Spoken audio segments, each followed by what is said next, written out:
First thing you're gonna do is hit new measurement. You can change your file name. We're gonna test the HDPE block first to calibrate it. The thickness is very important. On the side of your HDPE block, it should have a thickness measurement. This one looks like 77.04. Enter that value. And that is in millimeters. Sample ID again is just going to be HDPE.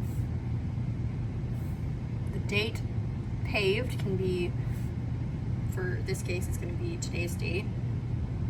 If you have a sample that you're testing from a previous date, you'll use that date.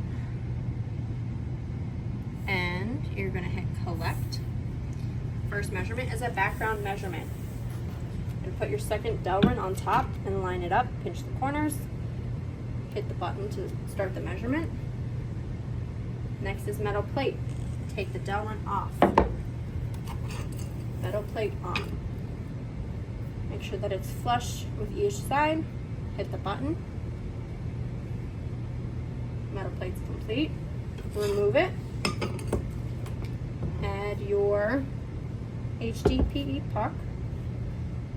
Mine's a little bit bigger than the Delrin, so just make sure it's even on all sides. Hit surface measurement.